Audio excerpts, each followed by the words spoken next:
Matius 12 ayat 20, bulu yang patah terkulai tidak akan diputuskannya. Dan sumbu yang pudar nyalanya tidak akan dipadamkannya. Sampai ia menjadikan hukum itu menang. Dan padanya lah bangsa-bangsa akan berharap. Oke, jadi selamat sore juga buat Richard Aditya ya. Selamat mengikuti firman Tuhan di kesempatan ini. Jadi kemarin saya sudah membagikan beberapa hal, yakni alasan kenapa kita harus hidup. Saya menggunakan ayat-ayat yang mohon maaf saudara ya, ayat-ayat yang ada pada Matius pasal 12, di mana ketika Yesus, Alkitab mengatakan dia menyingkir ketika ahli-ahli Taurat mencoba untuk membunuhnya. Nah, kenapa Yesus menyingkir? Karena memang sekali lagi belum saatnya ya Yesus mati.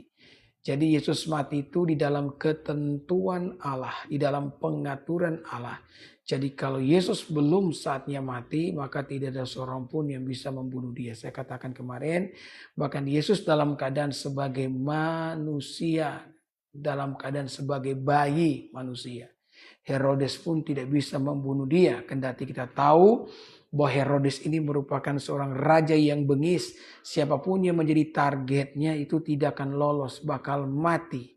Anaknya sendiri mati di tangan Herodes. Istrinya sendiri mati. Iparnya sendiri mati. Mertuanya sendiri mati di tangan Herodes. Ketika Herodes mengincar mereka, membunuh mereka. Karena Herodes terlalu takut, takhta kerajaannya diambil ya oleh keluarganya sendiri. Jadi pada waktu Yesus dalam keadaan bayi, musuh Yesus itu adalah Herodes. Tetapi walaupun Yesus dalam keadaan pasif, katakan tanda kutip ya, dia tidak bisa berbuat apa-apa, tanda kutip. Tapi Herodes tidak bisa membunuh dia. Kenapa? Karena memang belum saatnya mati. Jadi kita belajar dari kebenaran firman Tuhan bahwa kita itu harus hidup. Kalau belum saatnya mati, jangan dulu mati atau jangan minta mati ya. Iya, kenapa saya katakan demikian saudara-saudara? Karena ada begitu banyak orang dalam hidup ini yang mati di luar kehendak Allah. Semua kematian itu atas seizin Allah, atas seizin Tuhan. Tetapi tidak semua kematian itu dikehendaki oleh Tuhan. Kemudian kemarin ada yang bertanya begini kepada saya, Pak Pendeta, kalau misalkan ada yang mati karena kecelakaan, apakah itu dikehendaki Allah atau tidak? Nah, Alkitab mencatat ada satu kematian yang tidak dikehendaki oleh Allah, yakni kematian orang fasik. Jadi kalau kematian orang fasik itu entah dengan cara apa dia mau mati, termasuk mau mati kecelakaan pun, itu tidak dikehendaki Allah. Diizinkan Allah, diizinkan semua kematian terjadi atas izin Allah, tetapi tidak semua kematian atas kehendak Allah. Salah satunya adalah kematian daripada orang fasik. Maka mari kita bertobat, berikan hidup kita sungguh-sungguh kepada Tuhan. Ketika engkau menghadapi pergumulan berat dalam hidupmu, pokoknya hidup saja. Ya, pokoknya selagi nafas di kandung badan, maka saya mau hidup karena saya percaya bahwa Tuhan itu menyertai dan tidak pernah meninggalkan saya. Nah, saya katakan kemarin ada dua alasan kenapa kita harus tetap hidup. Alasan yang pertama saudara-saudara, ini sekedar mengingatkan ya, sebelum saya melanjutkan khotbah ini, ya karena ini hari Senin kan. Alasan yang pertama kenapa kita harus hidup. Karena masalah itu tidak selamanya. Ya kan? Saya berulang kali mengatakan ini dan saya tidak akan pernah bosan-bosan mengatakan ini untuk mengingatkan jemaat Tuhan. Apapun masalah yang timbul dalam hidup kita itu tidak akan selamanya. Masalah tidak akan kekal. Ada sebuah perkataan menarik dari orang tua zaman dulu yang selalu mengatakan bahwa badai pasti berlalu. Namanya badai dalam hidup ini akan berlalu. Tidak akan ada badai untuk selamanya.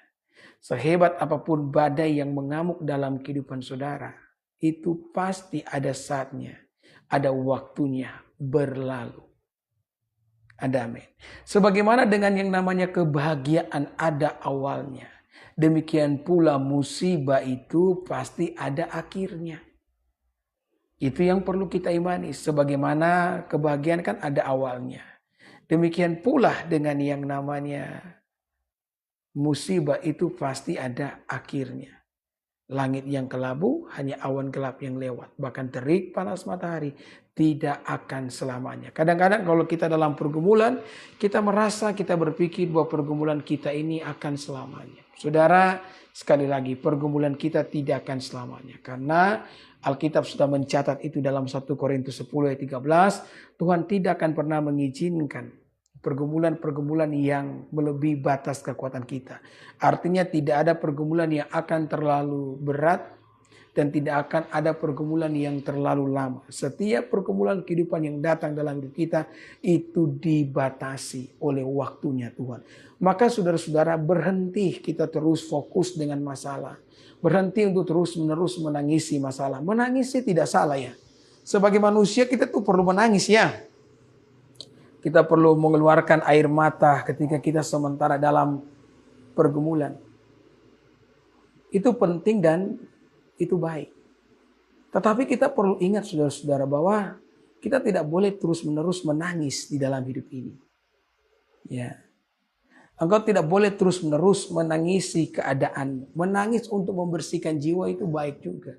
Tapi kita tidak boleh terus-menerus menangisi keadaan kita. Karena alasannya jelas, saya katakan bahwa pergumulan itu tidak akan selamanya. Percaya bahwa apapun yang saya hadapi hari ini akan ada saatnya semua itu akan hilang. Ya, Tuhan setia dan menyertai kita. Yang kedua saya katakan kemarin bahwa kenapa alasan kita harus hidup dan kita harus tidak boleh kehilangan semangat di dalam menjalani kehidupan. Yang kedua adalah saudara-saudara, karena masa depan itu sungguh ada. Masa depan itu ada dan harapan kita, kata Alkitab, tidak akan pernah hilang. Itu janji Tuhan bagi kita loh saudara. Harapan tidak akan pernah hilang. Masa depan tidak akan pernah hilang. Maka jalani hiduplah dengan harapan. Jalani hiduplah dengan harapan. Sekalipun mungkin dengan berharap masalah kita tidak cepat selesai. Ya kan? Tetapi dengan berharap saudara bisa menanggung masalah saudara. Ya, saya katakan kan harapan itu sama seperti sebuah payung. Yang walaupun tidak bisa menghentikan hujan, tapi kita bisa menerobos hujan. Ya, dengan menggunakan payung. Betunda. Jadi ketika kita berpengharapan, kita dapat menanggung sebuah pergumulan. Dan menanggung pergumulan itu penting Bapak Ibu. Penting sekali. Karena Tuhan selalu punya rencana di balik semuanya itu. Kata Alkitab, tertindas itu baik bagiku supaya aku belajar ketetapan-ketetapan. Bagaimana kita bisa belajar ketetapan Tuhan kalau kita tidak mengalami pergumulan di dalam hidup ini? Kita harus mengalami sebuah pergumulan dalam hidup ini agar kita bisa belajar ketetapan-ketetapan daripada Allah. Saya sering kali mengatakan kalau Allah tidak mengecilkan masalah kita, maka Dia akan membesarkan hati kita mengatasi masalah. Amin. Supaya kita semua bertumbuh, saudara, semua orang dalam sejarah yang namanya pantas, yang namanya patut diingat adalah orang-orang yang telah melewati banyak kesukaran dalam hidup mereka. Setiap orang yang memiliki kehidupan yang mudah tidak pantas tercantum di dalam sejarah kehidupan. Hanya mereka yang melewati kesukaran, yang mengatasi pergumulan yang berat dalam hidup mereka, yang bisa menjadi inspirasi bagi orang lain. Amin. Semua orang hebat kan adalah orang-orang yang menginspirasi. Kenapa? Karena mereka mengatasi setiap tantangan yang hadir dalam hidup mereka. Maka tantangan jangan jadikan sebagai alasan untuk kita tidak mengasihi Tuhan. Untuk tidak kita mencintai Tuhan. Untuk tidak kita melanjutkan kehidupan kita. Justru jadikanlah masalah sebagai loncatan agar engkau, batu loncatan agar engkau semakin berada dalam rencana dan kehendak Tuhan. Ini dua alasan utama kenapa kita harus hidup. Karena masalah tidak selamanya dan masa depan itu sungguh ada bagi setiap kita yang mengharapkan Dia. Engkau mungkin berkata, "Tapi Pak Pendeta, apa yang saya alami terlalu berat, terlalu sukar. Tidak mungkin dengan keadaan yang saya miliki sekarang saya masih punya masa depan." Saya memberikan contoh yang sangat baik dari Alkitab. Bagaimana ada seorang pribadi yang bernama Ayub. Ayub ini saudara mengalami kemalangan yang benar-benar malang. Dia kehilangan istrinya, dia kehilangan anaknya, dia kehilangan kekayaannya. Ya, dan dia mengidap suatu penyakit yang disebut sebagai penyakit kanker kulit, besar kemungkinan itu juga penyakit kusta. Membuat Ayub kehilangan segala sesuatu. Tadinya dia adalah orang yang berkelimpahan. Sekarang dia tidak punya apa-apa. Yang dia miliki hanyalah sakit penyakit yang mungkin akan segera membunuh dia. Maka di atas abu dan berabukan di kepala, Ayub berkata, masih adakah harapan bagiku? Ayub mengatakan kalimat itu, masih ada harapan bagiku ya Tuhan dengan semua yang telah saya alami. Mungkin perkataan Ayub adalah perkataan yang kita ucapkan. Engkau mungkin ketika mendengar kalimat ini terasa familiar di telinga saudara. Karena engkau pun sering mengucapkan itu di tengah-tengah pergumulan yang kau hadapi. Engkau berkata, Tuhan masih ada harapan bagi saya. Maka saya mau beritahu, selama kita masih hidup, harapan itu juga masih ada. Amin. Jangan pernah mengukur harapanmu dengan keadaanmu yang sekarang, karena Tuhan itu mampu membalikan sebuah keadaan. Itu yang terjadi dengan Ayub, saudara, di tengah-tengah penderitaan kehidupan yang dialaminya. Ketika Ayub berpengharapan kepada Allah, maka Allah pun memulihkan keadaannya. Jadi tidak ada satu kondisi, tidak satu keadaan dalam kehidupan kita di mana kita tidak bisa berpengharapan. Ya.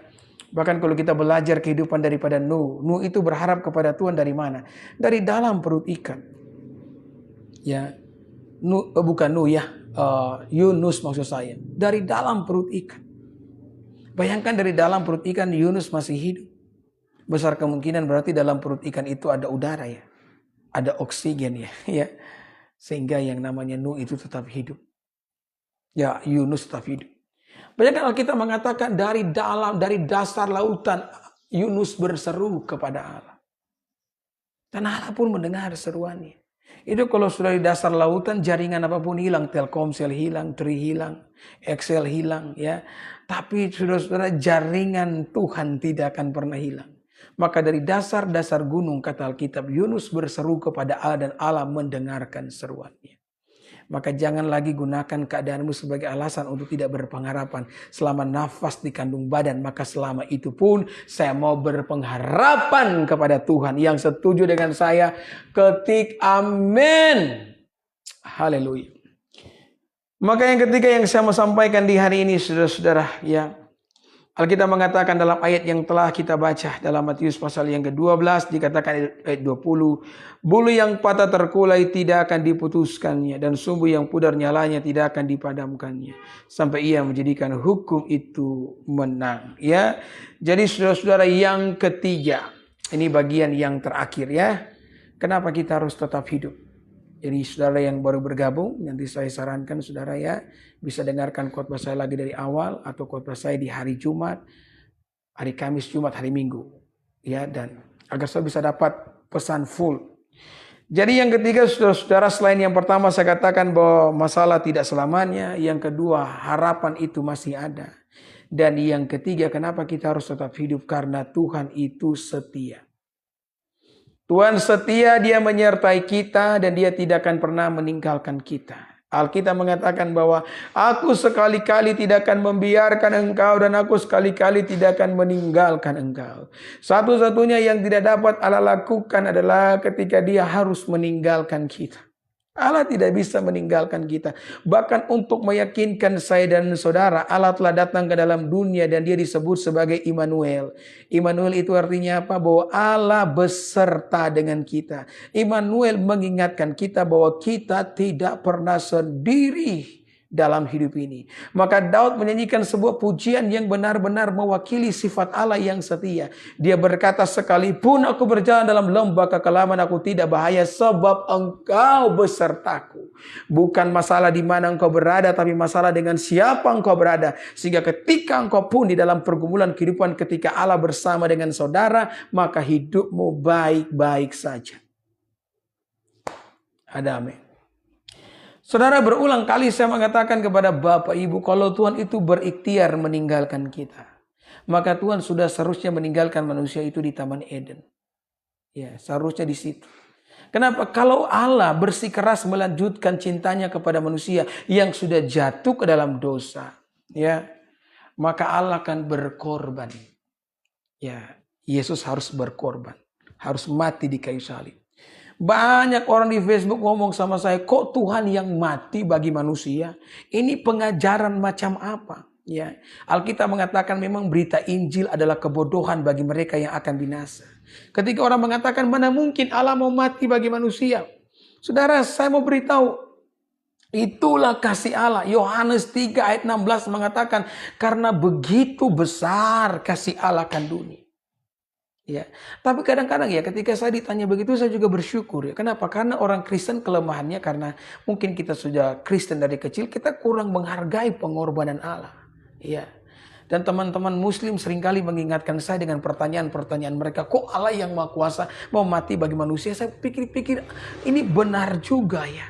Kok Allah yang luar biasa itu mau berkorban ya bagi manusia? Siapakah manusia itu? Allah tidak pernah berkorban mati bagi malaikat. Alkitab tidak pernah mencatat bahwa ketika malaikat berdosa namanya malaikat Lucifer. Malaikat Lucifer ketika berdosa dibuang, saudara.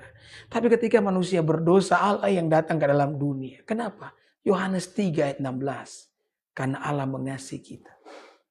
Ya. Yeremia pasal 31 ayat 3. Alkitab mengatakan bahwa Allah mengasihi manusia dengan cinta yang kekal. Untuk itulah Allah melanjutkan cintanya kepada manusia. Jadi Allah itu mengasihi kita. Itulah sebabnya dia melanjutkan cintanya kepada saya dan saudara. Kenapa? Karena memang dia adalah Allah yang setia. Hari ini Bapak Ibu. Ketika mungkin engkau merasa bahwa engkau sepertinya sendiri. Kadang-kadang kan begitu ya. Ketika kita dalam pergumulan, iblis mulai membisikkan kalimat-kalimat itu. Bahwa kita sendiri, tidak ada yang peduli dengan kita. Kita akan mati dengan pergumulan ini. Dan kemudian kita mulai kehilangan pengharapan. Kita mulai bersedih. Masuk ke dalam kamar, kemudian kita putar lagu. Ku menangis, membayangkan. Ya. Jangan nangis, saudara-saudara. Nangis pun boleh. Tapi nangis dalam pengharapan kepada Allah karena Allah setia dan dia tidak pernah meninggalkan kita. Yang setuju dengan saya ketik amin. Haleluya. Saudara, saya teringat dengan sebuah kisah yang sangat menarik dari India. Di India itu kan ada satu suku yang suka berburu. Jadi kalau anak-anak laki-laki di suku tersebut ketika dewasa mereka semua akan jadi pemburu. Tapi untuk menjadi pemburu mereka harus melewati satu ujian. Ujian terakhir itu di mana setiap ya anak laki-laki yang sudah berusia 17 tahun itu akan dibawa ke hutan seorang diri dan dia akan dibiarkan satu malam di hutan tersebut. Kalau dia nangis, dia teriak, dia minta tolong, dia lari, maka dia tidak bisa menjadi seorang pemburu. Maka ada seorang anak muda dibawalah ke hutan saudara sebagai ujian terakhir. Dan dia dibiarkan sendiri satu malam. Apakah dia akan bertahan atau dia akan ketakutan atau dia akan berteriak menangis ya. Maka dia dibiarkan di hutan itu dengan anak panah, dengan parang sebagai jaga-jaga kalau ada binatang buas ya. Maka ketika malam itu pun tiba ya, di mana-mana ada kegelapan yang begitu pekat seolah-olah kegelapan dalam hutan tersebut bisa diraba. Maka dia mulai mendengar ada binatang buas sepertinya berjalan berkeliling di sekitarnya. Ya, dia bisa mendengar ada suara-suara erangan binatang-binatang liar dan itu benar-benar mencekam dan menakutkan. Tetapi dia tahu itu merupakan ujian dan dia harus melewati itu. Ya, apa yang terjadi ketika malam yang menyiksa itu akhirnya lewat. Matahari pun terbit. Cahaya matahari memaksa masuk ke dalam hutan yang lebat tersebut. Dan ketika di mana-mana ada terang. Sang anak laki-laki ini ketika dia memandang ke belakang dia kaget ya. Ternyata di sana ada bapaknya ya. Jadi selama ini satu malam dia tidak sendiri. Bapaknya juga ada bersama-sama dengan dia, tapi bapaknya diam-diam karena itu ujian bagi anak. Ya, ketika dia lihat bapaknya, ternyata bapaknya juga sedang sementara memegang anak panah, sementara memegang parang, berjaga-jaga kalau ada binatang buas yang berani menyentuh anaknya, maka papanya akan maju duluan untuk menjaga anaknya. Saudara, kita juga punya Bapa yang baik di sorga. Yesus memperkenalkan bahwa Tuhan kita itu namanya Bapa. Satu-satunya agama di muka bumi ini yang panggil Tuhan dengan istilah Bapa itu cuma Kristen. Kenapa demikian? Karena Yesus mau mengajarkan kita bahwa dia Tuhan yang setia. Yesus berkata, kamu saja Bapa yang baik tahu memberikan pemberian yang baik bagi anak-anakmu. Apalagi Bapamu yang di sorga. Jadi ingat Bapak Ibu, ini alasan kita harus tetap hidup ya. Meskipun hidup susah harus tetap hidup. Ya, kenapa? Karena yang pertama saya sampaikan ya di hari Kamis kemarin bahwa masalah itu tidak kekal. Yang kedua bahwa masa depan itu ada. Dan hari ini yang ketiga saya sampaikan bahwa Tuhan itu setia dan tidak akan pernah sekalipun membiarkan dan meninggalkan kita. Haleluya, haleluya, haleluya, haleluya, haleluya.